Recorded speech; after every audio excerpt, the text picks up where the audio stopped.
HTML basics.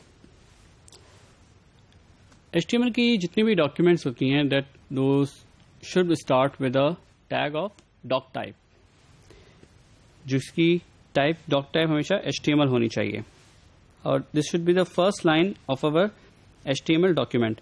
और इसके बाद जितनी भी HTML होगी वो हमेशा उसके बाद आएगी।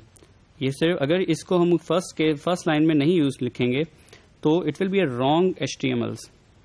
ऑल्दो हमारे पास जो ब्राउजर्स हैं वो उसको एक्सेप्ट फिर भी कर लेते हैं मोस्टली, लेकिन वो कभी भी एक सही HTML कंसिडर नहीं होती और बहुत सारे पार्सर्स उसके ऊपर डिफरेंट बिहेव कर सकते हैं। फिर इसके बाद हमारे पास डॉक टाइप के बाद जो है हमारे पास जितनी भी हमारी HTML की डॉक्यूमेंट है उसके जितने भी टैग्स हैं वो HTML के प्राइमरी एलिमेंट या टैग के अंदर आते हैं। लाइक दिस कि हमारे पास जो HTML का टैग है उसके अंदर जितने भी उसकी बॉडी के टैग्स हैं वो सब उसके अंदर जो हैं HTML के टैग के अंदर इनकैप्सुलेट होंगे। और HTML की जितने भी वो कंटेंट जो कि यूज़र को विजिबल होगा वो पार्ट जो है हमारे पास HTML के टैग के अंदर एक और टैग होगा एलिमेंट जो कि बॉडी का एलिमेंट कहलाता है, ये बॉडी का टैग भी उसको कहते हैं। उस टैग के अंदर जो है हमारे पास सिर्फ हमारा विजिबल पार्ट होगा।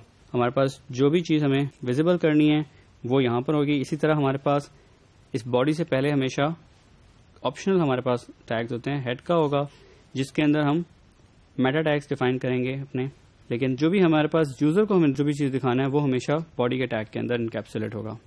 हमारे पास HTML में हेडिंग्स जो होती हैं वो हम H के टैग्स के साथ यूज़ करते हैं और मोस्टली हमारे पास जो हेडिंग्स अवेलेबल हैं ये दूर फ्रॉम H से लेकर H6 के टैग्स तक हैं। H1 की हेडिंग जो होती है वो सबसे लार्जेस्ट नज़र आती है, जबकि इससे अगर हम नीचे चलते जाएं आगे H2, H3, H4 and H5 तो वो उसका साइज रिड्यूस होता रहता है।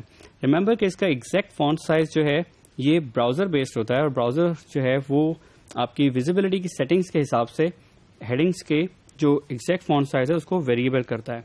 हम इसको आगे देखेंगे कि हम CSS में इसको हैंडल कैसे कर सकते हैं। HTML में एक और कॉमन जो हमारा टैग है P का टैग हम कहते हैं, या पैराग्राफ का टैग होता है। हम उसको भी यूज़ करते हैं जो कि स्ट्रेट फॉरवर्ड हम उसके किसी भी अपने डिफरेंट पैराग्राफ्स को डिफाइन करने के लिए यूज़ करते हैं और मल्टीपल पैराग्राफ्स को मल्टीपल P के टैग्स के अंदर इनकैप्सुलेट करते हैं। हमारे पास इसी तरह से HTML में कॉमनली यूज़ होता है इमेज का टैग IMG के नाम से। हम इमेज के टैग के अंदर मल्टीपल एट्रीब्यूट्स होते हैं जिसकी मदद से हम डिफाइन करते हैं कि हमारा जो ये इमेज है इसका साइज़ क्या है, इसकी सोर्स फाइल कहाँ पर है, इसको हमने कितनी विड्थ और कितनी हाइट देनी है। दिस इज़ एन एग्जांपल कि हमने यहाँ पे एक इमेज का टैग लिया है और हमने उसके मल्टीपल उसमें एट्रीब्यूट्स बताए हैं कि उसकी सोर्स क्या है, उसका ऑल्टरनेट टेक्स्ट क्या है, उसकी विड्थ क्या है और उसकी हाइट क्या है।